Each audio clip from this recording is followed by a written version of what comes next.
आशा है आप सब लोग अपने घर पे स्वस्थ और सुरक्षित हो। लास्ट टाइम अपन इंग्लिश ग्रामर में chapter 5 the adjectives kinds of adjectives के अंदर स्टडी करे थे और आज अपन इसमें आगे स्टडी करेंगे। सभी बच्चे अपनी बुक्स ओपन कर लीजिए और पेज नंबर 24 पे आ जाएंगे। इसमें आपको एक क्वेश्चन दिया हुआ था, इसमें आपको अंडरलाइन करने थे इंट्रोगेटिव एंड पजेसिव एडजेक्टिव्स को, और मैंने इन सेंटेंस में आपको 10 सेंटेंस तक आपको सभी एडजेक्टिव्स अंडरलाइन करवा दिए थे। और आपको आगे इसमें एक सर्किल दिया हुआ है इस तरह से। इस सर्किल में बताना था कि आपको कि इसके अंदर इंट्रोगेटिव एडजेक्टिव है या फिर पजेसिव एडजेक्टिव्स है। बाकी कुछ सेंटेंस और बचे हुए हैं, उनको अपन सोल्व करते हैं। 11 देखिए, which road goes to the post office. अब ये इंट्रोगेटिव सेंटेंस है ना, इसमें इंट्रोगेटिव एडजेक्टिव यूज किया गया है विच, उसके नीचे अंडरलाइन कर लेंगे और इस वाले ब्लॉक में अपन आई फिल कर लेंगे, I for interrogative adjective. Next sentence, what colour is your hair. आपके हेयर है उनके, उसका क्या कलर है। और ये इंट्रोगेटिव सेंटेंस है ये भी, तो इसमें इंट्रोगेटिव एडजेक्टिव कौन सा है, व्हाट। इसके नीचे अंडरलाइन कर लेंगे और इस ब्लॉक में अपन फिल कर लेंगे I for interrogative adjective. A little girl is playing with her doll. इसमें हर जो वर्ड है ये ऑब्जेक्शन बनाया है डॉल की, कि डॉल किसकी है, लिटिल गर्ल की है। इस केस में पजेसिव एडजेक्टिव है। इस ब्लॉक में अपन फिल कर लेंगे B for possessive adjective. Next sentence देखेंगे, व्हाट टाइम इज इट। वे क्या समय है। तो इसमें भी क्वेश्चन मार्क है और ये वर्ड से स्टार्ट हो रहा है, तो वर्ड क्या है, इंट्रोगेटिव एडजेक्टिव है। इसके नीचे में अपन अंडरलाइन कर लेंगे और इस ब्लॉक में अपन फिल कर लेंगे I. What kind of man is he. वे कौन से प्रकार का आदमी है, वे किस प्रकार का व्यक्ति है। तो ये भी इंट्रोगेटिव सेंटेंस है और इसमें वर्ड इंट्रोगेटिव एडजेक्टिव है। इस ब्लॉक में आएगा आई फॉर इंट्रोगेटिव एडजेक्टिव। इस तरह से आपको ये एक क्वेश्चन पूरा कंप्लीट करना था। और अपन इसमें बी क्वेश्चन देखेंगे पेज नंबर 24 पे। ये look at the pictures then answer the questions given below. आपको इन पिक्चर्स को देखना है और उनके नीचे कुछ क्वेश्चन दिए गए, इन क्वेश्चंस का आपको आंसर करना है और वो मैं आपको बोर्ड पे समझाऊंगा।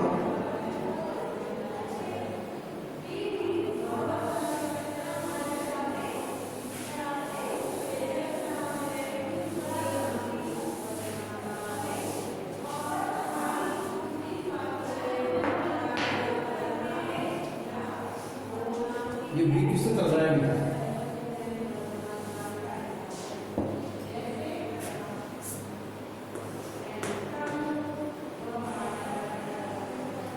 बी के फर्स्ट में एक आपको ऑलरेडी एक सेंटेंस कंप्लीट किया हुआ है और इसमें एक सेंटेंस अपन को बनाना है। और ये जो सेंटेंस आपको कंप्लीट किया हुआ है इसमें लास्ट में आपको फुल स्टॉप भी लगाना है, क्योंकि ये अफर्मेटिव सेंटेंस है ना, इसलिए इसमें फुल स्टॉप आता है। इस तरह से आप इसमें फुल स्टॉप का यूज़ करोगे। और जो नीचे सेकंड सेंटेंस है फर्स्ट पॉइंट के अंदर ही, इस सेंटेंस का मैं अफर्मेटिव सेंटेंस बनाऊंगा बोर्ड पे, आप लोग नोट डाउन कर लीजिएगा। जहां आपको स्पेस दिया हुआ ना, इस स्पेस में इस सेंटेंस को आपको लिखना है। इसी तरह से आपको सेकंड पॉइंट में भी जो स्पेस दिया हुआ है उसमें मैं आपको सेंटेंस लिखवाऊंगा बोर्ड पे, वो सेंटेंस आपको लिखना है। इसी तरह से थर्ड पॉइंट में, इसी तरह से फोर्थ पॉइंट में भी आपको वो सेंटेंसेस गिवन स्पेस में आपको फिल करने हैं। ठीक है, तो मैं स्टार्ट करवाता हूँ। फर्स्ट पॉइंट में एक सेंटेंस आपको ऑलरेडी सॉल्व किया हुआ है, द एलिफेंट। ये तो आपको लिखना नहीं है क्योंकि ये ऑलरेडी लिखा हुआ है। The elephant is big. Elephant कैसा है, बिग है, बड़ा है। इसमें आपको लास्ट में फुल स्टॉप लगाना है बस। इसी के अंदर सेकंड और क्वेश्चन किया गया है, इज द माउस बिग और small. The mouse is small. मैं लिखूंगा द माउस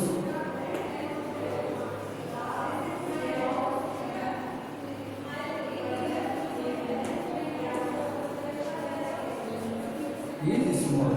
माउस कैसा है? छोटा है। ये फर्स्ट पॉइंट को कंप्लीट हो जाएगा। आपका सेकंड पॉइंट है आर दिस शूज ओल्ड और new? This shoes are new.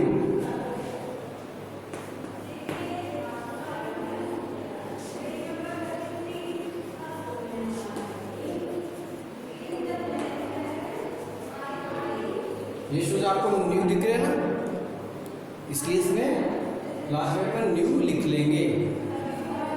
इसमें सेकंड सेंटेंस देखिए, आर दिस फ्रॉक्स लॉन्ग और short? This frocks are long. ये लॉन्ग फ्रॉक्स हैं।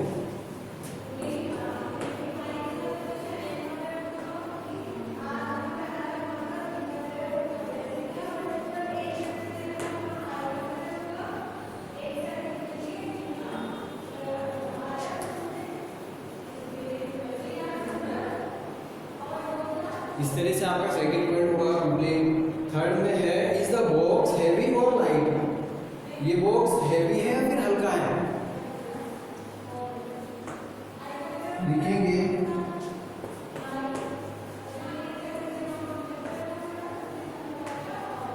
The box is heavy. Box कैसा है? भारी है। और थर्ड पॉइंट में नेक्स्ट सेंटेंस है इज द बलून ग्रीन और येलो? बलून कैसा दिख रहा है आपको? ग्रीन है ना, तो ऊपर लिखेंगे द बलून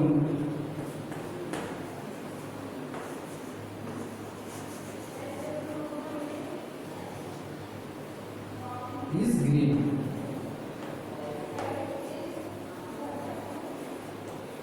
ठीक है, इस तरह से थर्ड पॉइंट कंप्लीट होगा।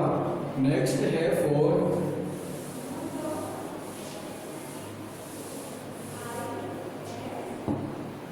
इज द कार क्लीन और डर्टी? ये जो कार है वो साफ है या फिर डर्टी है?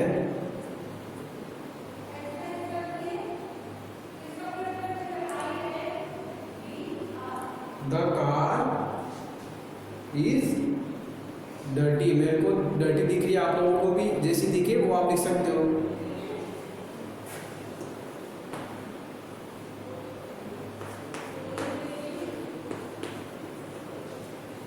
The car is dirty। Dirty यानी गंदी, ये गंदा। कार कैसी दिख रही है? गंदी दिख रही है। और फोर्थ पॉइंट में लास्ट सेंटेंस है इज द डॉग हेल्दी और वीक? ये डॉग हेल्दी है या फिर वीक है? The dog is healthy. इसमें लिख देंगे upon the dog is healthy.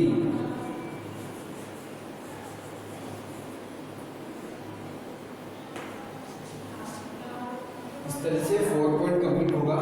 और ये आज अपना चैप्टर 5 एडजेक्टिव्स कंप्लीट हो चुका है। नेक्स्ट चैप्टर है अपने पास में 6 आर्टिकल्स।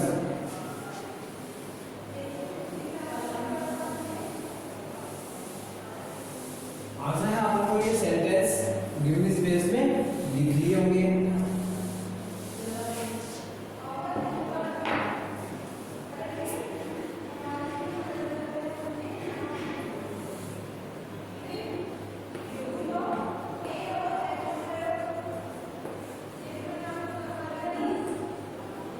आर्टिकल्स में क्या क्या होते हैं? ए एन डी, ये दोनों इंडेफिनिट आर्टिकल है और द क्या है? डेफिनेट आर्टिकल है। पेज नंबर 25 पे आ जाइए। Look at this sentences and listen to the phonic sound. आप इस सेंटेंस को देखिए और इसमें सुनिए किस प्रकार से फोनिक साउंड निकलता है। I need a cup of milk. मुझे एक कप चाहिए दूध का। She brings an umbrella. वह एक अम्ब्रेला लाती है। Mister Verma is an honest man. Mister Verma एक ऑनेस्ट मैन है। We live in a village. हम एक गांव में रहते हैं। अब आप देखोगे कब के लिए का यूज़ किया गया है, और अम्ब्रेला से पहले एन का यूज़ किया गया है। जब भी आपको वोवल साउंड निकले, ऐसे वर्ड जिससे वोवल साउंड प्रोनाउंस होते हैं, उनसे पहले अपन एन का यूज़ करते हैं। वोवल्स क्या होते हैं?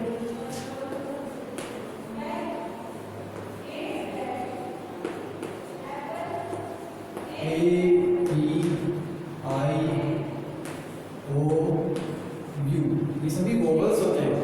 और इनको छोड़ के जो बाकी बचे कैरेक्टर्स हैं ABCD में A to Z तक, वो कंसोनेंट्स हैं, उनको हिंदी में व्यंजन कहते हैं।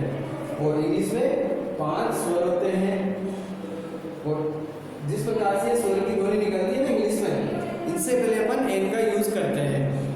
जैसे कि an ice cream, an elephant, N honest man. अब आप देखोगे इसमें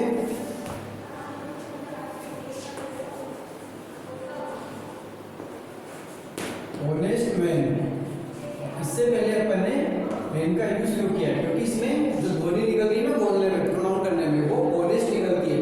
इसको ऑनेस्ट नहीं बोलते क्योंकि एच इसमें साइलेंट रह जाता है। तो कुछ अपवाद इसमें रहते हैं। अपन साउंड के ऊपर ध्यान देंगे बोलने में, जब भी साउंड का प्रोनाउंस करते हैं ना उसको, उस पर अपन को ज़्यादातर ध्यान देना है। और जो लिखे हुए हैं ना वर्ड, इन पे कम से कम ध्यान देंगे। उनको बोल के देखेंगे, जब भी अपन को पता लग पाएगा इसमें कौन सा आर्टिकल यूज अपन करेंगे।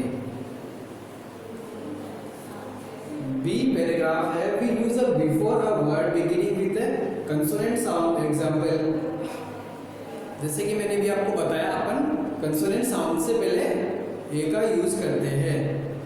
कंसोनेंट साउंड कौन से होते हैं? इन सभी को छोड़ के बाकी जो भी साउंड निकलते हैं वो कंसोनेंट साउंड होते हैं। जैसे कि a letter, a grocer, 1 rupees note. अब इसमें देखोगे आप ओ आ रहा है, पर इसमें है ना ओ आने में जरूरी नहीं कि इससे पहले अपन एल लेंगे, क्योंकि जब प्रोनाउंस करते हैं तो इसमें बोलने में 1 आ रहा है, ये साउंड नहीं निकलता। इसमें ए, ई, आई, ओ, यू, ये वाले साउंड नहीं निकलते हैं, इसलिए इसमें अपन ए का ही यूज करेंगे। अ बनाना, अ बॉय, अ कार, इन सभी वो कंसोनेंट से पहले अपन कंसोनेंट साउंड जिनमें निकलता है उनसे पहले अपन ए का यूज करते हैं। We use an before, C paragraph, we use an before a word beginning with a vowel sound और अ साइलेंट एच। और जो एच साइलेंट होता है ना, उसमें एच ही साइलेंट होता है। ये जो कैरेक्टर होता है ये इसमें साइलेंट होता है, और उससे भी वोवेल साउंड निकलता है। जैसे कि देखोगे आप, ही एट एन ऑरेंज। अब इसमें ओ निकल रहा है sound. I want an egg in breakfast, इसमें ए साउंड निकल रहा है, ये वाला साउंड निकल रहा है एग में। I gave her an ink pot, E, अब इसमें ई साउंड निकल रहा है इंक पोट के अंदर। He is an honest man, तो इसमें ओ साउंड निकल रहा है ऑनेस्ट मैन में। ही वॉज एन ओवरलेट, इसमें भी ओ साउंड निकलता है। ही इज एन इंडियन, इसमें भी ई साउंड प्रोनाउन हो रहा है इंडियन के अंदर। But his wife is an American, American, तो इसमें साउंड निकल रहा है, इसलिए इससे पहले कि अपन इनका यूज करते हैं। तो इस तरह से आपको ये जो आर्टिकल्स है इनका यूज करना आपको सीखना है। और आपका आज का होमवर्क यही है कि जो मैंने पिछले चैप्टर में आपको ए और बी क्वेश्चन करवाए थे, वो क्वेश्चंस आपको अपने बुक के अंदर सॉल्व करने हैं। जैसे कि 11 to 15 तक इन सेंटेंस में आपको इंट्रोगेटिव एडजेक्टिव या फिर पजेसिव एडजेक्टिव के नीचे अपन अंडरलाइन करेंगे, और उसके आगे जो ब्लॉक दिया हुआ है उसमें उनके बारे में बताना है कि इसमें कौन सा एडजेक्टिव यूज़ किया गया है। I for interrogative, P for possessive. और जो आपको नीचे पॉइंट्स दिए गए हैं इनमें आपको वो सेंटेंस लिखने थे जो मैंने आपको बोर्ड पे भी लिखवाए हैं। यही आपका आज का होमवर्क भी है, और आगे अपन चैप्टर 6 में अगली क्लास में स्टडी करेंगे। आज के लिए इतना ही। Thank you very much.